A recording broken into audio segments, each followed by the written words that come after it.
Auditeurs, auditrices, bonjour et bienvenue dans l'émission Avec Alf. Avec Alf, une émission éducative pour parler du développement personnel, de l'entrepreneuriat, du leadership, de la communication, de la citoyenneté active et bien d'autres sujets. Avec Alf, une émission de 30 minutes, de 8h à 8h30 tous les lundis, mercredis et vendredis sur la radio Émergence 91.5 FM à Bamako et environ. Avec Alf, une émission qui donne la parole à des personnalités au parcours inspirant pour développer des thématiques ou parler de leurs succès, de leurs leçons apprises et surtout de leurs perspectives. Moi, je suis Alfousseni Sidibé et la mise en onde est assurée par Moussa Diamoutene et nous sommes ensemble pour 30 minutes.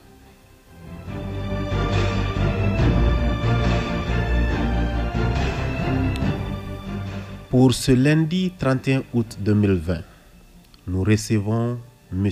Abdoulaye Yaro pour nous développer le thème suivant, diriger avec une vision et des valeurs. Avec lui, nous allons apprendre sur la vision, les valeurs, les objectifs et bien d'autres.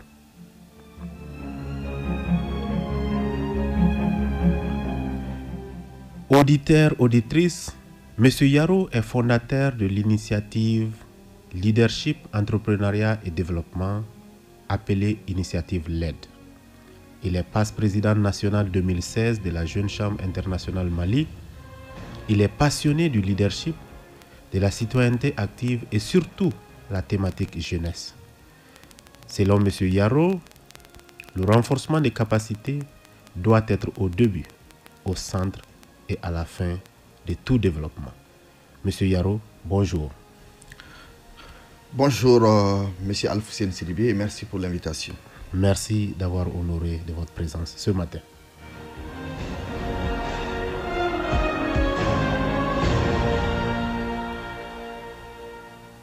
Auditeurs, auditrices, nous avons M. Yaro pour nous parler de la vision, pour nous parler des valeurs, surtout le leadership. Alors, ma première question pour rentrer un peu dans le vif du sujet, M. Yaro, qu'est-ce que nous pouvons comprendre globalement du thème diriger avec une vision et des valeurs? Alors, permettez-moi de rappeler une référence scientifique, une étude de Harvard Business School à travers Harvard Business Review, qui dit que la qualité la plus admirée chez un leader, après l'intégrité, c'est l'anticipation de l'avenir. Quand on vient accomplir de grandes choses, définir sa vision apporte sans doute des avantages indéniables. Pour rendre mes propos plus compréhensibles pour nos auditeurs, permettez-moi de prendre un exemple dans lequel ils peuvent se retrouver. Lorsque les initiateurs du projet de l'Office du Niger s'engageaient dans cette aventure, leur vision c'était de faire du Mali le grenier de l'Afrique de l'Ouest. Nous sommes sans doute loin de la réalisation de cette mission, mais les raisons ne sont certainement pas l'objet de nos échanges. Un autre exemple de vision, c'est lorsque les pères fondateurs de l'Organisation de l'Unité africaine écrivaient la charte de l'organisation, leur vision, c'était d'aboutir à une unité africaine. Nelson Mandela rêvait d'une Afrique du Sud unie et non raciale. Tous les grands leaders que l'humanité a connus ont été certainement guidés par une forte conviction exprimée à travers leur vision, mais aussi et surtout à travers des valeurs qu'ils ont pratiquées, mais aussi partagées avec les autres. Donc les valeurs de courage, d'intégrité, d'humilité, d'audace, de respect, de liberté, d'optimisme, d'égalité, d'empathie. Pour ne citer que celle-ci, on peut certainement en citer d'autres, mais je m'en arrêterai là. Donc pour résumer, M. Alf, je dirais qu'avoir une vision et des valeurs sont des caractéristiques essentielles de tout leadership exemplaire. Wow. Autant de valeurs que je viens de voir ici. Alors, vous avez parlé d'intégrité. Je crois que l'intégrité, elle est extrêmement importante, surtout avec un bon leader, il faut de l'intégrité. Est-ce que, selon vous, qu'est-ce que c'est qu'un leader intègre? Alors, être intègre, pour faire simple, c'est être une personne de confiance qui agit en conformité avec ses valeurs. Ok.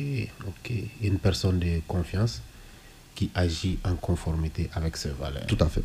Alors, ok. Aujourd'hui, nous avons, je disais à l'introduction que nous avons la vision. Maintenant, parlons un peu de la vision. Selon vous, qu'est-ce que c'est qu'une vision? Alors, je vais essayer de faire assez simple pour nos auditeurs. Il y a certainement beaucoup de théories qui sont développées, beaucoup d'écoles qui essaient de définir ce que c'est que la vision. Mais je dirais tout simplement qu'une vision, c'est une déclaration qui définit la raison d'être et l'image de l'avenir souhaité. Autrement dit, une vision, c'est ce que nous voulons accomplir par nos activités précisées dans notre mission. Alors, vous allez certainement me demander qu'est-ce qu'une mission. Il faut juste noter qu'une mission, c'est ce que nous faisons pour réaliser notre vision. En d'autres termes, notre mission, c'est notre raison d'être. Ce qui m'amène à affirmer que pour un leader, la première étape vers l'établissement d'un avenir est de développer la capacité de l'imaginer. Donc, le fait d'avoir véritablement une vision. Et par rapport à ça, je crois qu'il y a le célèbre Dr. Miles Monroe qui dit que pour comprendre très facilement, il dit la vision, c'est comme une pépinière qui s'imagine comme un arbre avec des fruits. Ouais. Et là, quand on me dit ça, je dis mais waouh, ça c'est très facile à comprendre.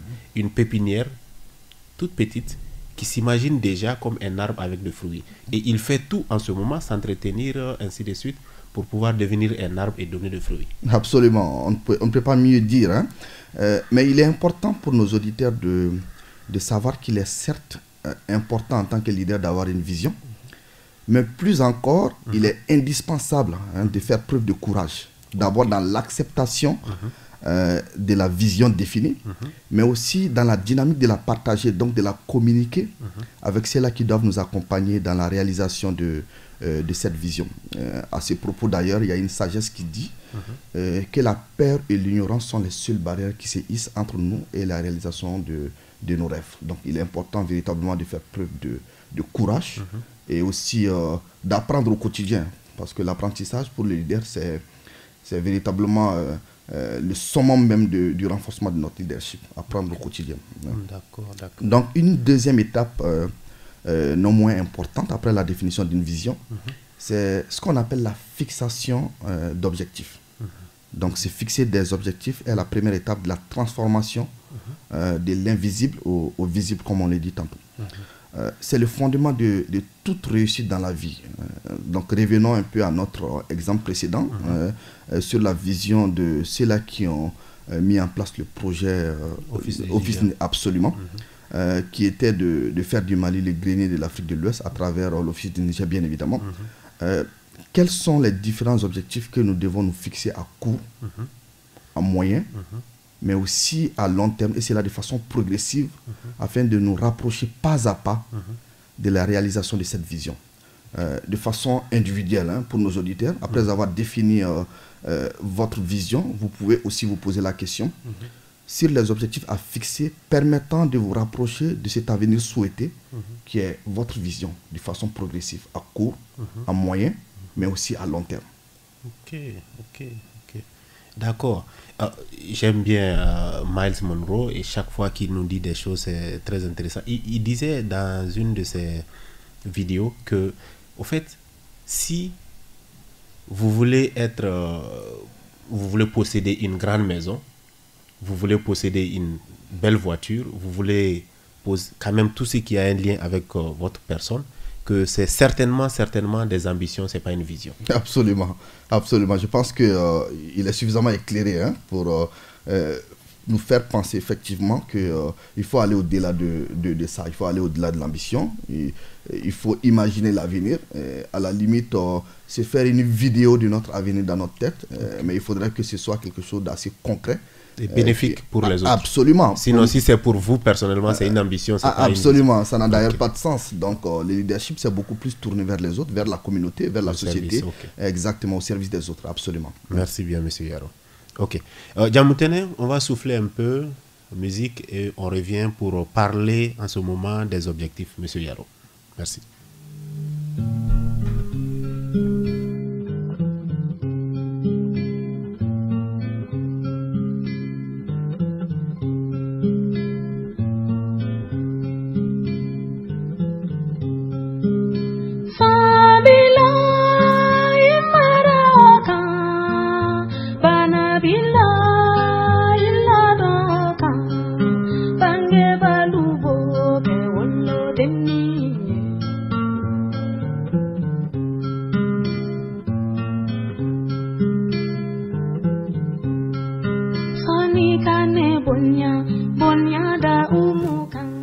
Si vous venez de nous capter, sachez que vous êtes sur la radio Émergence 91.5 et aujourd'hui, nous avons M. Abdoulaye Yaro qui nous parle de la vision et des valeurs dans le leadership. Monsieur Yaro, vous avez parlé de se fixer des objectifs. Selon vous, qu'est-ce que c'est qu'un objectif? Alors, pour faire simple pour nos éditeurs, je dirais que l'objectif, c'est la différence entre où vous êtes et où vous souhaiteriez être. Donc, c'est fixer des objectifs, c'est de vouloir transformer une situation inconfortable que vous vivez ou que vous constatez autour de vous en quelque chose de meilleur. N'oubliez surtout pas que l'idéal est que vos objectifs doivent être un moyen pour vous permettre de vous rapprocher de façon progressive de votre vision. Donc, de façon séquentielle, lorsque vous fixez les objectifs, il faudrait que les objectifs aient un lien avec votre vision pour vous permettre effectivement, de façon progressive, de continuer à réaliser des choses. D'accord, d'accord. Je vois mieux maintenant. Donc, nous devons dire à nos auditeurs qu'il faut impérativement avoir des objectifs pour pouvoir réaliser la vision. Et ces objectifs-là doivent être des objectifs inscrits à court terme, moyen terme et long terme. Absolument. Merci bien. Ok. Donc, nous allons maintenant, on a déjà fait 13 minutes, on a consommé 13 minutes sur notre temps et on va continuer. Il nous reste une quinzaine de minutes. Et, Monsieur Yaro, les valeurs, elles sont extrêmement importantes dans la vie d'un individu. Pouvez-vous nous donner une définition de la notion de valeur et aussi nous expliquer pourquoi il est important pour un leader d'avoir, ou pour tout individu d'avoir des valeurs? Alors, permettez-moi de dire que les valeurs, c'est quand même fondamental. C'est à la limite le soubassement de tout leadership. Les valeurs, pour moi, sont des principes qui doivent refléter des standards moraux. Okay. C'est aussi des idéaux par lesquels les individus doivent guider leurs pensées et leurs actions, et desquels la société doit tirer certainement des avantages. Okay. Donc, il est important de savoir que lorsqu'on parle de valeurs, il est important que ça ait un lien avec les avantages que pourrait éventuellement tirer la société. Donc, en tant que leader, nous devons nous poser un certain nombre de questions essentielles, à savoir quelles sont nos plus importantes valeurs. Okay. Et nous poser une deuxième question en tant que leader, comment est-ce que ces valeurs-là sont utiles à la société dans laquelle nous vivons. Okay. Donc, ces valeurs ne doivent pas être seulement centrées sur nous-mêmes et nos proches. Sinon, ça va être une ambition. Exactement. Donc, ça doit aller au-delà et aller vers la société dans laquelle nous vivons également. Alors, je voudrais, pour être beaucoup plus explicite, permettez-moi de partager cette activité de réflexion avec nos leaders, aux auditeurs, à qui je conseillerais de prendre du temps pour y répondre plus tard. Donc, ça veut dire qu'on va partager la vidéo après et les gens peuvent faire l'exercice là, seuls à la maison. Absolument. Ou pour ceux qui ont un calepin et un bic, qui pourront éventuellement écrire les questions pour y répondre plus tard. Okay. Alors, pour les auditeurs, il s'agira pour vous de vous poser la question, quelles sont vos 5 valeurs principales? Quelles sont vos 5 valeurs principales? Ok. Et la deuxième question, après avoir répondu à cette question-là, si vous repensez à votre enfance, quelles sont à votre avis les expériences qui ont pu mener ou contribuer au développement de ces valeurs? Ok. Parce que les valeurs, on les construit au fur et à mesure. Au fur et à mesure. Exactement. Donc la troisième question que nos auditeurs leaders doivent se poser, c'est quelles sont les expériences de la maturité qui ont pu forger ces valeurs fondamentales. Ok. Donc ces 3 questions leur permettent certainement de mieux asseoir les valeurs qu'ils ont et de savoir exactement là où les valeurs peuvent éventuellement les guider. Donc c'est un processus. Exactement. Okay. Donc après avoir identifié ces 5 valeurs fondamentales, les leaders que vous êtes, que nous sommes, devrions nous poser les questions essentielles suivantes. Ok. Quelle est la force de nos valeurs à résister aux épreuves et à la tentation? Ah oui, c'est pas facile. Exactement, parce qu'on est dans un monde assez bouleversé, un monde en mutation qui bouge assez, et les contraintes et les tentations sont assez fortes. Donc il est important de se poser véritablement la question, quelle est la force de mes valeurs? Est-ce que mes valeurs me permettent véritablement de résister à la tentation et aux épreuves auxquelles je suis confronté au quotidien? Et la deuxième question qu'ils doivent aussi se poser, c'est de savoir avec quelle facilité en tant que leader, ils oublient souvent leurs valeurs et suivent la foule. Ok. Donc il est important pour les leaders de savoir que défendre ses valeurs exige le courage et la force. Imaginez tous ceux qui sont passés et qui ont été appréciés pour leur qualité de leadership, ont fait preuve assez souvent de courage. Absolument. Parce qu'il ne suffit pas seulement d'avoir des valeurs. Avoir des valeurs n'est pas assez. Nous avons besoin au quotidien de les pratiquer, de les défendre en tout temps et face à toute épreuve. Wow. Donc, quel que soit ce qui nous arrive, nous devons faire en sorte que nos valeurs restent intactes. Donc aussi, il est bon de savoir que la même raison, nous allons passer des individus vers les organisations, vers les entreprises, vers les sociétés, et vers les communautés qui sont regroupées en associations et autres. Donc, il est bon de savoir que la même raison pour laquelle nous avons besoin de valeurs pour guider nos actions et comportements au quotidien, les organisations aussi, les entreprises, comme on peut les appeler aussi, ont aussi besoin de valeurs pour guider leurs activités. Donc, ce qui fait que toutes les personnes qui travaillent dans ces organisations ayant adopté des valeurs ont le devoir et même l'obligation, permettez-moi l'expression, de s'y conformer et de les pratiquer. C'est pourquoi on voit souvent avec certaines organisations des valeurs comme la loyauté, la discipline, le respect, l'intégrité et l'excellence. L'excellence. Exactement, ça revient assez souvent. Donc c'est important. C'est des valeurs que l'organisation a adoptées. C'est des valeurs que l'organisation partage avec les employés, avec les clients aussi souvent, avec les investisseurs, avec toutes les parties prenantes aux activités de l'organisation. Donc il est important pour ces parties prenantes-là d'adopter ces valeurs, mais aussi de les pratiquer au quotidien. Okay. Donc il ne s'agit pas de dire je vais être excellent. Il faut pratiquer. Exactement, c'est important. Nous devons aussi nous poser la question suivante. Qu'est-ce qui se passe lorsque les décideurs d'une organisation, d'une institution, et même de façon plus large d'un État, agissent en désaccord avec les valeurs fondamentales? Wow. Donc cela crée certainement un environnement hostile dans lequel cohabite la méfiance, le cynisme et certainement les faibles performances. Donc tous les mots ne sont pas, tous ces mots que je viens de citer, la méfiance, le cynisme et les faibles performances, ne sont certainement pas propices au développement de l'organisation, de la société, de l'entreprise et même d'un État, bien évidemment. Mais aussi, ces mots ne sont pas propices à l'épanouissement des employés, de toutes les parties prenantes aux activités de cette organisation, de cette institution et même de cet État. Donc, ce qui nous amène à dire que diriger avec une vision et des valeurs nous aidera sans doute à garder le cap.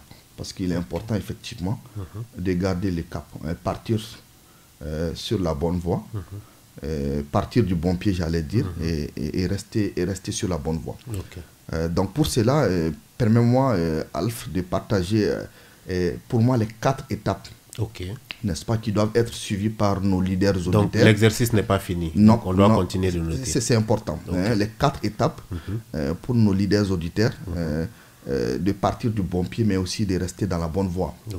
La première étape, c'est de définir clairement votre vision et vos valeurs fondamentales. Cela nous ramène à l'exercice précédent où on demandait aux auditeurs de définir les 5 valeurs les plus importantes pour eux. Absolument. Donc, c'est de définir clairement votre vision et vos valeurs fondamentales. La deuxième étape, c'est de partager votre vision et vos valeurs avec les autres. Donc, il faut savoir communiquer. Exactement. D'abord, s'en approprier, avoir le courage d'accepter la portée et l'étendue de sa vision, mais aussi faire preuve de courage et la partager avec les autres. Et aussi les motiver et les inspirer suffisamment pour qu'ils puissent véritablement vous aider à accomplir cette vision-là. La troisième étape, c'est de laisser vos valeurs vous amener à votre objectif et non le contraire. Parce qu'il arrive souvent que lorsqu'on a des objectifs, on se dit, bon, de toutes les façons, les valeurs, on les met de côté et on va sur notre objectif. Notre objectif, c'est de faire un chiffre d'affaires de 100 millions, même si on doit passer par des chemins tordus pour atteindre cet objectif-là et mettre complètement de côté nos valeurs, ben, il arrive souvent qu'on le fasse. Donc, il est important que ce soit plutôt nos valeurs qui nous amènent vers notre objectif. Donc, nous devons surfer sur nos valeurs pour effectivement atteindre nos objectifs et non le contraire. Donc la quatrième étape, c'est de poursuivre sans relâche votre vision. Donc de faire preuve de persévérance. De ne pas abandonner au exactement, premier échec. De persévérance, mais aussi de résilience. Parce que nous sommes dans un environnement changeant où les contraintes sont de plus en plus importantes. Donc il faut s'adapter sans pour autant perdre ses valeurs. Absolument, absolument. Donc ce qui nous amène avec le temps à tirer certainement des leçons. Voilà, vous allez certainement en tirer des leçons, vous allez certainement apporter des changements. Mais il est important que votre vision et vos valeurs restent intactes, quelles que soient les épreuves, quelles que soient les contraintes. Restez fidèle à la vision et aux valeurs. Tout à fait. Alors, avez-vous déjà fait le même exercice que vous demandez à nos auditeurs? Parce que je sens que ce n'est pas un exercice facile. Vous avez fait déjà? Si oui, est-ce que nous pouvons savoir 3 valeurs qui vous sont chères et pourquoi? Alors, oui, bien évidemment, je ne suis certainement pas un partisan de faites ce que j'ai dit, ne faites pas ce que je fais. Voilà, donc j'avoue que c'est un exercice certes utile et nécessaire, mais plus difficile qu'on ne peut l'imaginer. Donc, parce qu'il y a une tonne de valeurs, il y en a énormément. Donc faire le choix par rapport aux valeurs fondamentales est certainement une tâche assez ardue. Mais il est important de se laisser aller à l'exercice. Donc pour répondre à l'essentiel de votre question, je dirais que les 3 valeurs qui me paraissent les plus importantes, les plus fondamentales, c'est d'abord l'intégrité. L'intégrité.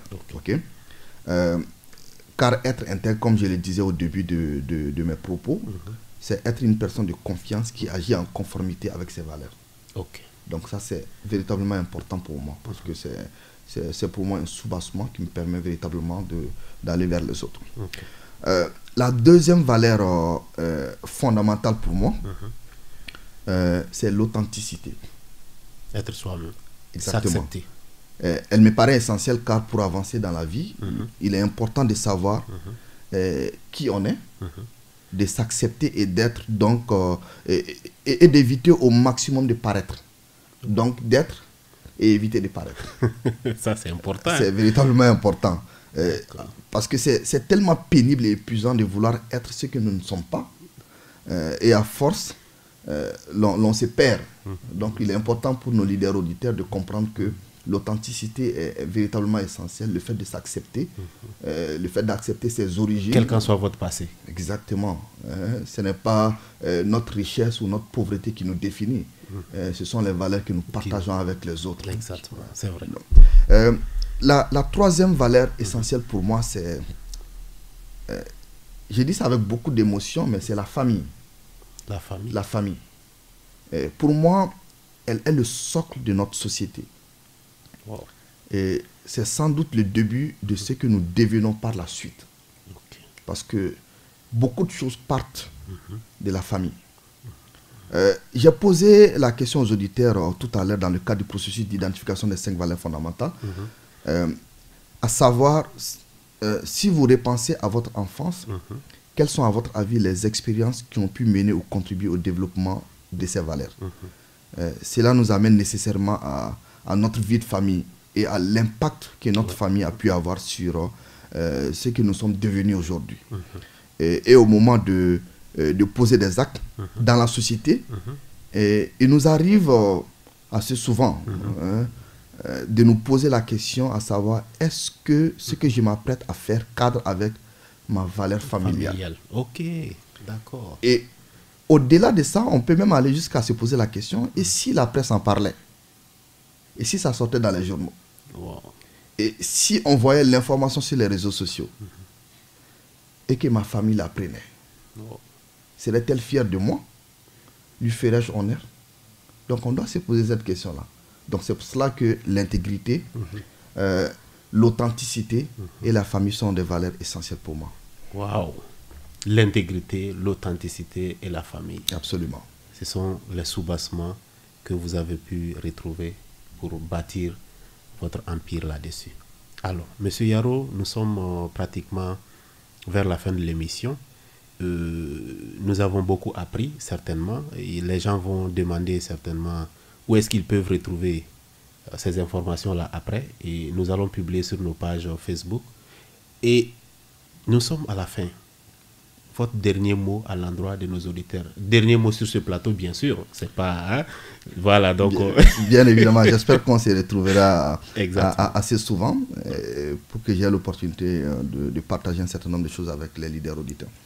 Alors, le dernier mot, c'est de dire à nos leaders auditeurs de croire en la force de leur vision. C'est de croire en la puissance des valeurs qu'ils ont. C'est certes difficile, mais c'est sans doute la voie la mieux indiquée pour faire avancer la société. Donc, pour paraphraser un célèbre penseur qui dit qu'au début, on vous ignore, ensuite, on se moque de vous, après, on vous combat, et enfin, vous gagnez. Merci, Alf, pour l'opportunité.